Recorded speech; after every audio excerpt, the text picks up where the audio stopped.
Welcome back, boys and girls. And if you're thinking of buying an AR9 pistol or KP9 pistol, you're in luck today because I got both in the house. And I'm gonna compare it and give my honest opinion and let you come to the conclusion. First, let's talk about the price. This Foxtrot AR9 without the red dot, it comes as you see it, cost him $750. Whereas KP9 without the arm brace cost him $1,100 and the arm brace cost him extra $20. Again, I'm not really familiar with this type of firearms, but if I had to buy one, I would go with $750 instead of $1,300. That's strictly price-wise. Next, let's talk about the Picatinny right on the top. AR9 has the full length, so you could add a lot of accessories on it, and this takes both Picatinny and dovetail. Whereas KP9 only has one in the back, and this is only dovetail, but has the extra one at the bottom of the barrel. So for me, for the convenience of it, I'll go with the AR9. AR9 does not come with open sights, so you have to put on a red dot or a scope or add an open sight to it. Whereas the KP9 does come with open sights. So as for the open sights, KP9. As for the barrel length, AR9 is only 5 inches long, but has this big piece of something. I'm not even sure what this is. I think you could add a accessory or something at the end because you could see the thread inside. Whereas the KP9 comes with 9.25-inch barrel and has the muzzle brake at the end. I'm not sure if this muzzle brake is necessary for the 9mm, but it's got one. I don't think this is a flash hider because having the openings on the side, you're gonna see a fire coming out on both sides. So I don't think that's a flash hider. I think it's more for muzzle brake or just for a look, I'm not sure. So as for the barrel, I have to go with the KP9. Now let's talk about the charging handle. KP9 is from the side over here. It's empty. Whereas the AR9 has a charging handle in the front. And I told you about this. I really don't like this too much. I feel like it's not safe. It's too close to the muzzle. And it's not very convenient for me. So charging handle KP9. We also, both guns are empty. So I'm going to check the trigger. This is KP9. It's got a lot of pre-travel. But the trigger is pretty light. Feels about 4 pounds. AR9. This feels like probably 5.5 to 6 pounds, but has a very small pre-travel. Now, this is my personal opinion. I prefer a little bit heavier but cleaner brake than having a mushy trigger. Now, let's talk about the magazine. They're actually about the same length, but AR9 accepts 30 rounds, and you could use this in Glock as well. Whereas KP9 accepts only 19 rounds, and is strictly for the KP9. In the past, I mentioned the AR9, the magazines could tend to have a lot of room, wobbly, and the magazine release button is what I'm used to. Just press that and it will drop right down, just like that. Whereas KP9, this is much more solid. It doesn't have a lot of play in it, but the magazine release button is right here. You have to press that and then take it out. If I press it, you'll still drop. For the magazine, I have to go with AR9. Okay, let's talk about the arm brace. AR9 has adjustable arm brace that you can slide in and out. And as I mentioned, trying to put that on your forearm is painful, but possible. And on KP9, you have to press that button to fold it. And that's not too easy. And you can make it like so.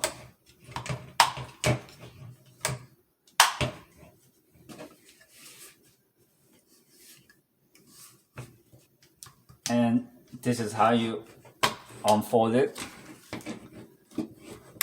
Now, honestly, I'm not a big fan of folding stocks because I think it's less convenient. And I'm sure you've seen it on my other video. Trying to put this on my forearm was not even possible. So this being arm brace is almost a joke.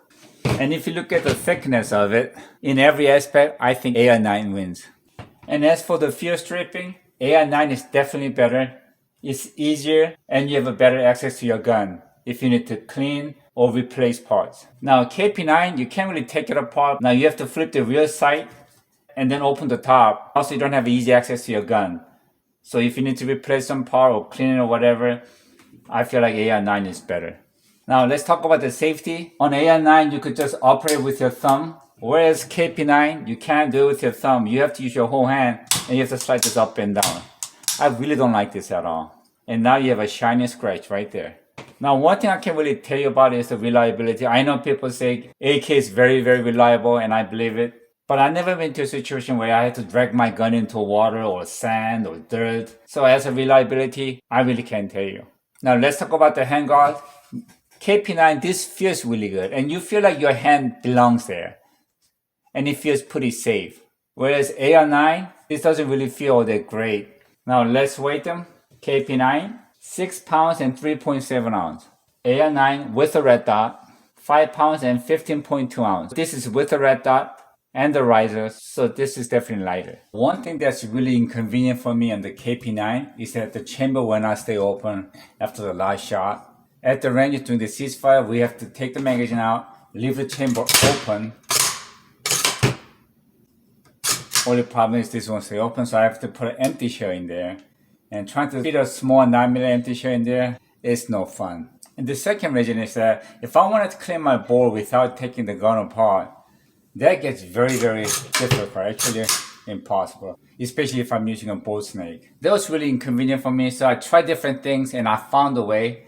I don't know if that was intentionally made that way or if this is something that I just stumbled into myself. But what you could do is pull the charging handle and pull the trigger and then let it go and it will stay open.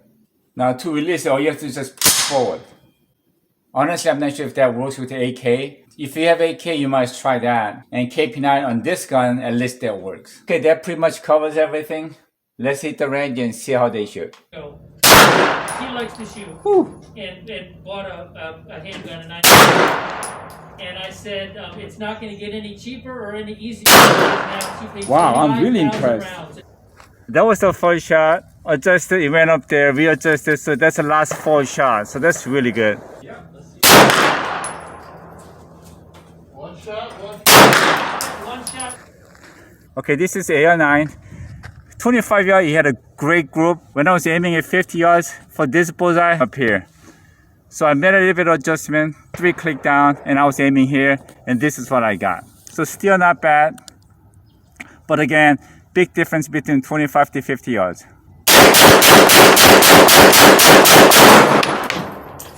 Clear. It worked.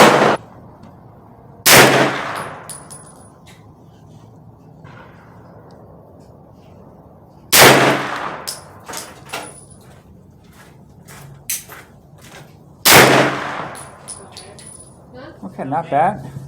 I'm gonna take one more shot because I think I might have pulled a second shot. Yeah.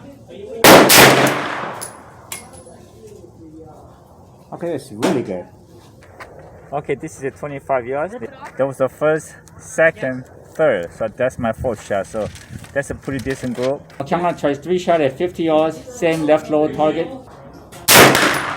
Woo! Bullseye. You should see a little red dot. Can't believe it. Same hole. I think it's same hole again. I can't believe it, but I got like 1/4-inch group at 50 yards. Okay, this is at 25 yards. I'm gonna count the 3 base shots. A little bit less than 3/4. So that was really good shooting. And 50 yards, I was really surprised. First 2 shots, I was blown away. That was like what? That's actually a 1/4-inch group. But then on the 3rd shot, that was my 3rd shot. I thought I had another one in there, but actually there wasn't a hole. It was actually a little tear. So I thought I had 3 shots all in here, but no. It was actually 1, 2, 3, but still, it's a little bit more than 1 inch. So again, I was really impressed with the accuracy. I'm gonna attempt to hit a clay pigeon at 120 yards, and I'm aiming for the lower clay pigeon. Whoa! Whoa! Very, very nice.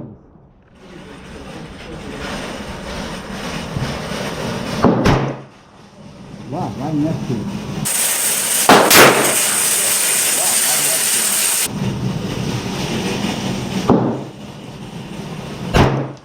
I hit it in 3rd shot. I hit it in 3rd shot. Okay, I'm gonna go for the upper one.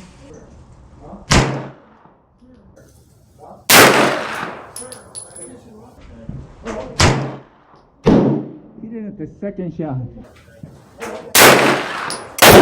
Hit it at the 2nd shot. I'm loving this gun now. Okay, that's crazy. 120 yards. I hit both clay pigeon with 5 shots. And I didn't do any compensation. I put it right on the target and bam. All clear. Functions fine. It was really fun shooting both of them at the range. And my conclusion, I leave it up to you guys. And lastly, like always, thank God for what you have. Enjoy life with what you got. But mostly remember, the best gun is the one that you have at your home. So practice and learn how to use them well. See you later.